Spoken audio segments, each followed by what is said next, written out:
Não tem justificativa.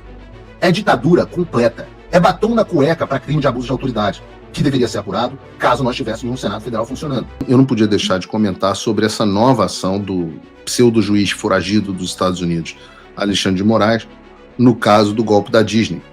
E eu confesso que o que aconteceu é de um nível baixo até mesmo para o Alexandre.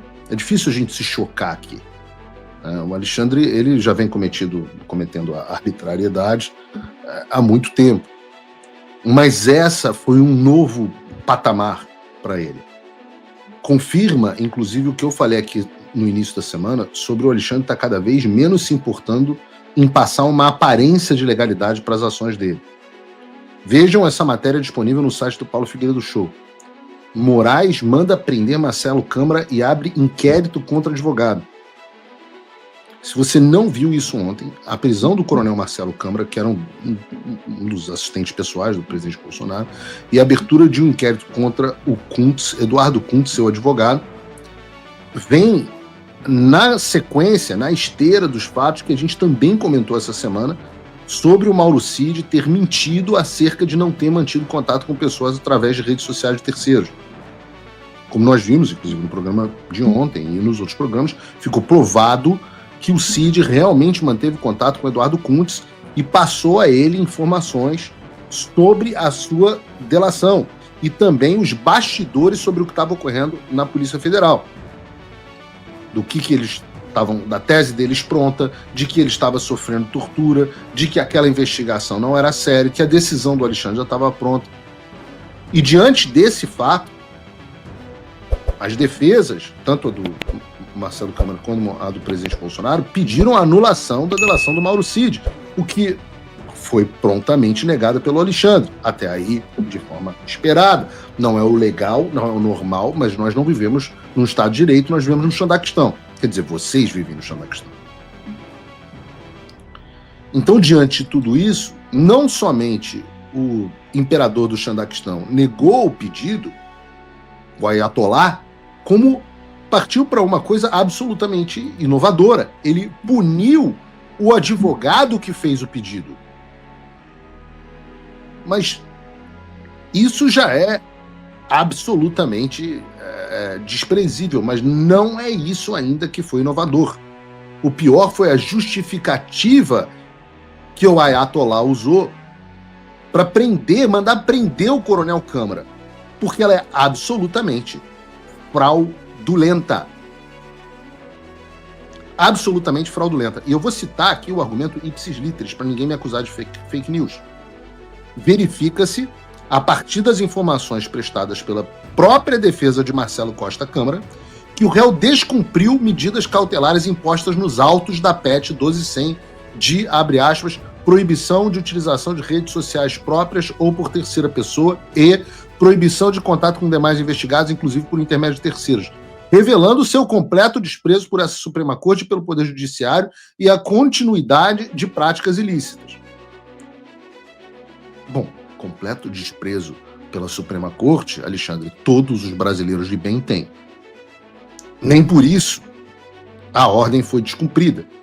Porque o que o Alexandre disse na petição, na decisão dele, que foi descumprido pelo coronel Câmara, essas duas medidas cautelares, segundo o que o próprio Alexandre escreve na decisão, as medidas cautelares foram impostas em 16 de maio de 2024, quando foi concedido a ele a liberdade provisória. O coronel Câmara foi preso, se não me engano, no dia 26 de janeiro, e foi liberado no dia 16 de maio de 2024 por liberdade provisória. E guardem essa data, 16 de maio, uma data importante, porque em 16 de maio, a partir desta data, o coronel Câmara estava efetivamente impedido de utilizar redes sociais próprias ou por terceira pessoa e ter contato com os demais investigados, inclusive por intermédio de terceiros. 16 de maio. E qual o problema nisso tudo? O problema é que todas as comunicações que embasaram a prisão do coronel Câmara por descumprimento das medidas cautelares ocorreram antes dessas medidas cautelares sequer existirem. Ora, se você não acredita em mim, Acredite na Veja, que divulgou as mensagens em primeiro lugar. Na Veja. Ou não acreditem na Veja, também está na decisão do Alexandre, mas vamos falar da Veja. O que a Veja havia dito? As mensagens obtidas por Veja foram trocadas entre 29 de janeiro e 8 de março de 2024. O acordo de colaboração premiada tinha sido homologado pelo Alexandre 5 meses antes. Nesse período, o Cid usava a tornozeleira, tinha a obrigação de se apresentar semanalmente ao juiz, e o Cid, o coronel Cid, estava proibido de usar redes sociais para se comunicar com investigados e falar sobre o conteúdo da delação. Daí das duas, uma. Ou o coronel Câmara é um viajante do tempo que descumpriu as medidas cautelares antes delas serem impostas pelo Alexandre, ou o foragido da justiça americana, o pseudo-juiz, que manda prender gente na cabeça dele, enlouqueceu. Deixa eu voltar a explicar o que eu estou dizendo aqui. Segundo as datas da própria... Eu não sei, eu mandei no meu tweet, eu não sei se vocês têm aí as imagens da própria decisão do Alexandre. A própria decisão do Alexandre diz: eu impus uma medida cautelar no dia 16 de maio de 2024. E depois, a decisão do Alexandre diz: no dia entre janeiro e março, você trocou mensagem com o cara. Eu falo: mas você impôs a medida cautelar me proibindo em maio. E aí vem a turma do passapanismo, inclusive mandando mensagens pro pessoal da Globo News. Eu já falei para vocês que eu tenho amigos na Globo News. E eles estavam, eu estava mandando, explicando para eles o que estava acontecendo, e eles estavam falando: não, o pessoal do STF está aqui dizendo para gente que o Alexandre tinha medidas cautelares, apesar dele ter escrito na decisão que as medidas cautelares eram do dia 16 de maio, eles já existiam outras medidas cautelares de 26 de janeiro. Aí eu falei: é mesmo? Vamos ver. Em primeiro lugar, no dia 26 de janeiro, o coronel Câmara havia sido preso. Ora, não faz sentido você impor a um preso medidas cautelares de proibir de se comunicar com qualquer pessoa através de redes sociais. Concordam? Me respondam no chat. Se alguém está preso, você teria que ser esquizofrênico para mandar uma medida cautelar proibindo que uma pessoa que está presa utilize redes sociais. A não ser que ele seja traficante, aí traficante usa rede social, dá golpe de celular, etc. Mas não, o coronel Câmara estava preso numa base militar. Então você não faz, você decretou a prisão dele no dia 26 de janeiro, você não pode ter emitido medidas cautelares. Mas, não bastasse isso, essa mentira também é facilmente exposta.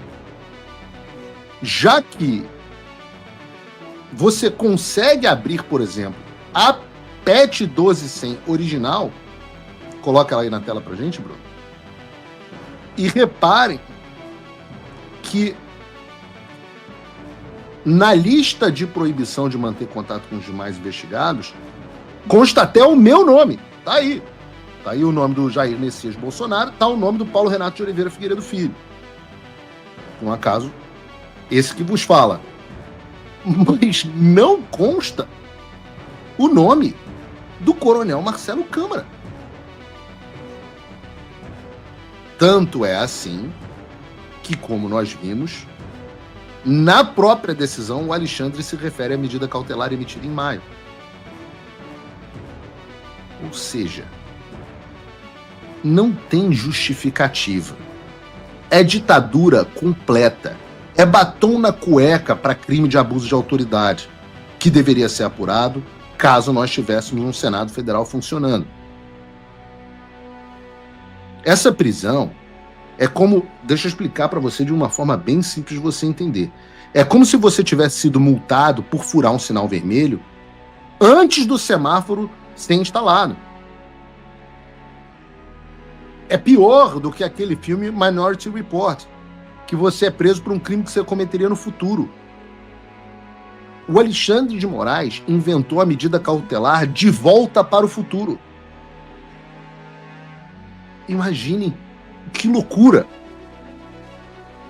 Um país onde um juiz pode emitir uma ordem contra você hoje e te punir por algo que você fez descumprindo essa ordem 3 meses antes dela ser emitida.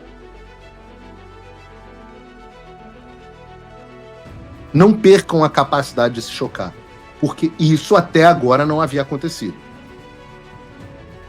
Isso até agora não havia acontecido. Eu fico pensando o que o Arruinaldo Azevedo tá falando para defender esse tipo de coisa. Ele provavelmente está fingindo que não aconteceu.